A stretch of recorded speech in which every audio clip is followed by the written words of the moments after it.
Hello, and welcome to Nuts About Baseball, a podcast that will entertain you with discussions involving everything baseball. I'm your host, Joe Grimme, and I appreciate you joining me. Sit back, relax, and enjoy as I share my passion for the sport we call America's pastime. Welcome, everyone, to this episode of Nuts About Baseball.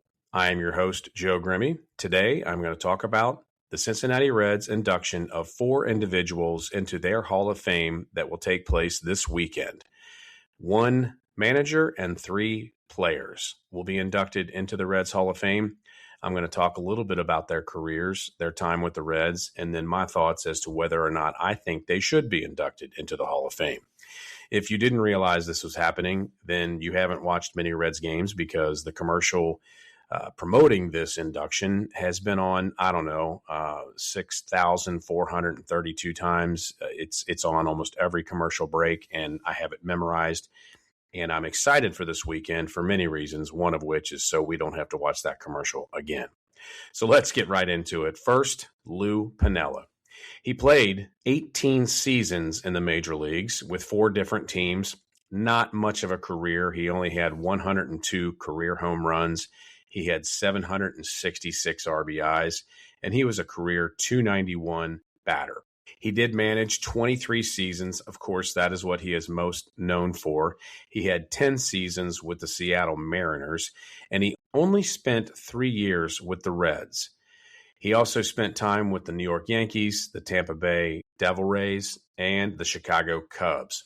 He amassed 1,835 career victories, and he won Manager of the Year 3 times, 2 in the American League and 1 in the National League. Strangely enough, he did not win the Manager of the Year in 1990, which is when he won the National League pennant and World Series championship with our beloved Cincinnati Reds. With the Reds, he had a 259 and 231 record. Like I said, he won the pennant and the World Series championship in 1990. And quite possibly is most known for those non-diehard baseball fans for his episode in August of 1990 when he was arguing with an ump. He was ejected, stormed onto the field, went out, picked up first base, and just hurled it across the field. It was epic. If you haven't seen it or don't remember it, go to YouTube and look for it because it's hilarious. And if you're a sports fan and remember or have seen the video of Bobby Knight throwing that chair across a basketball court, they're very similar. If you haven't seen that, go to YouTube and look for that too. Some great epic moments of ejections in sports history. Let's move on to Aaron Harang. He was a starting pitcher. He was born in San Diego, California. He was drafted by the Texas Rangers in the 6th round of the 1999 Major League Baseball draft. He spent 14 seasons in the major leagues. 8 of those seasons were with the Cincinnati Reds. He had short stints with 7 other teams. Over his career, Aaron Harang had 128 wins compared to 143 losses, and he had a career 4.26 ERA. He was never named to the All-Star team, but he did finish 4th in the National League Cy Young Award voting in 2007 with the Reds. During that season, he had a 16-6 record. He had a 3.73 ERA. He had 218 strikeouts compared to only 52 walks. Ironically, the very next season, he led the National League with 17 losses in 2008.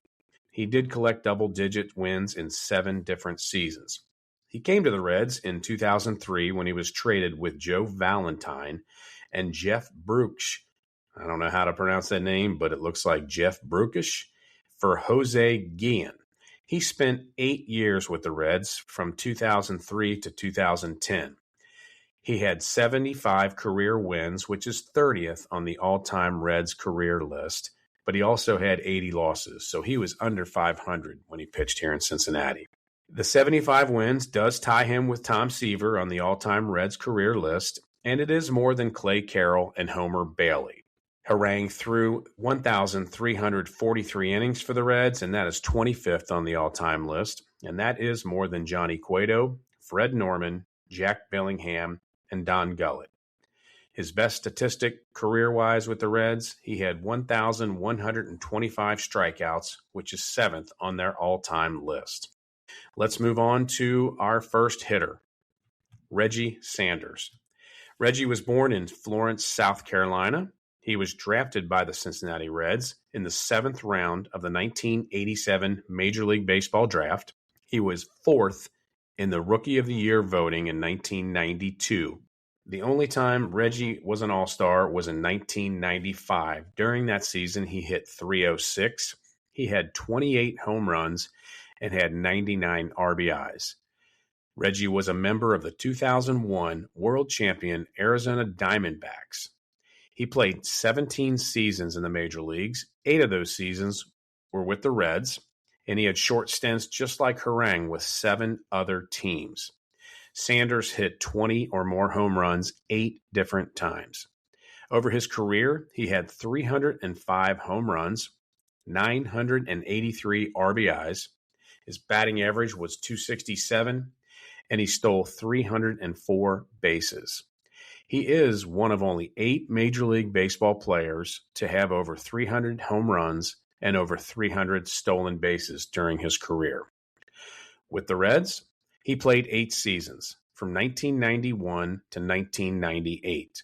Sanders hit 125 home runs, which is 21st on the all-time Reds career list. He had 431 RBIs, which is 38th on the all-time Reds list. And he stole 158 bases, which is 21st on the all-time career Reds list. He did gain some notoriety, if you remember, and many of you probably won't, because the 1994 season was marred, unfortunately, with a season-ending strike. But during that season, the Reds were playing against Pedro Martinez, who was throwing a perfect game. In the 8th inning, Martinez hit Reggie Sanders with a pitch, obviously ruining his perfect game. Reggie charged the mound, which created a bench-clearing brawl.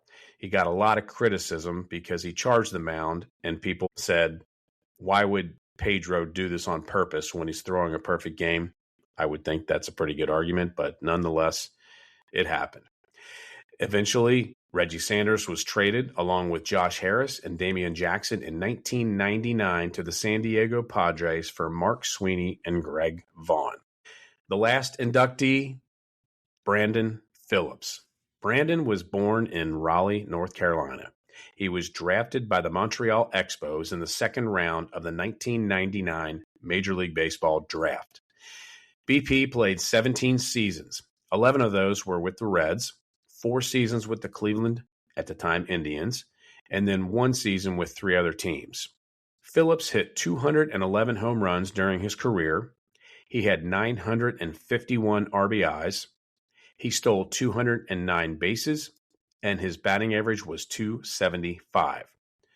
Phillips was a 3-time All-Star in 2010, 2011, and 2013, all of those seasons with the Reds. And he was a 4-time Gold Glove Award winner in the years of 2008, 2010, 2011, and 2013. All of those were with the Reds as well.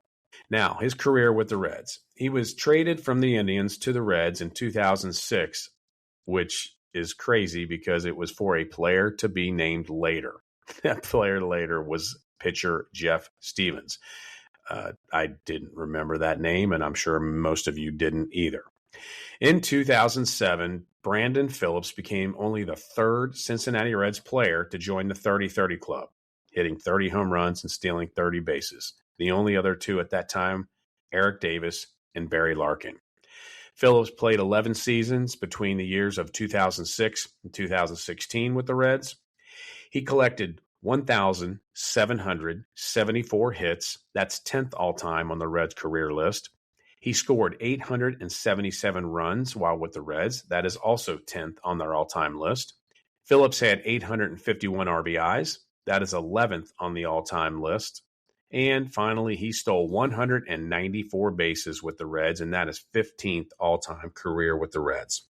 I love this. In 2010, Brandon Phillips was quoted by the Dayton Daily News as saying, quote, "I hate the Cardinals.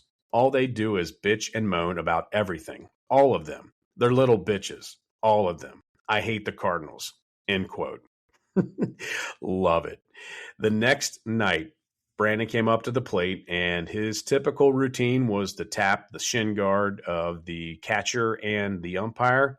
And as he attempted to do this to Yadier Molina, the St. Louis Cardinals catcher, Molina kicked Brandon's bat, which ensued a bench-clearing brawl.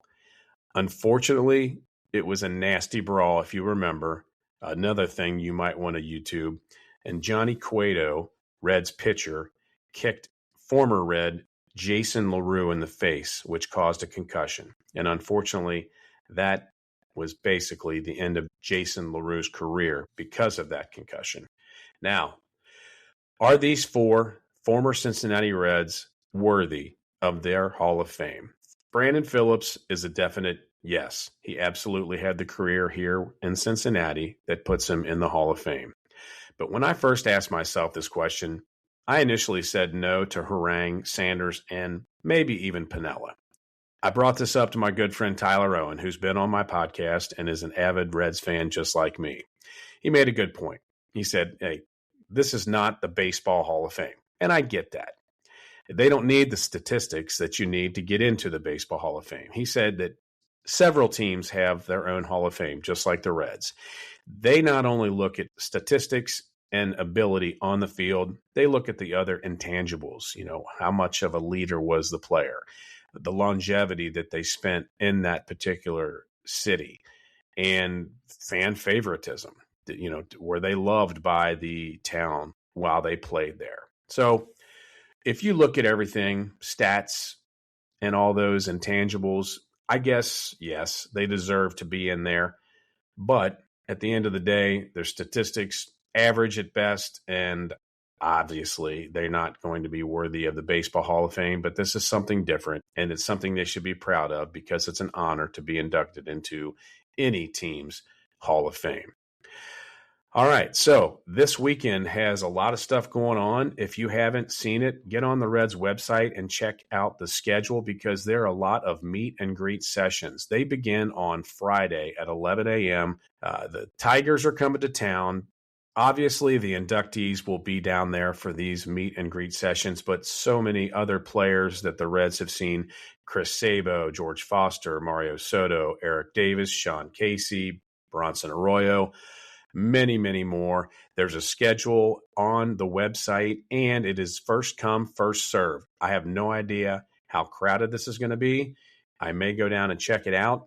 It may be a line out the door and over to the banks, and then I'll turn right around and leave, but who knows?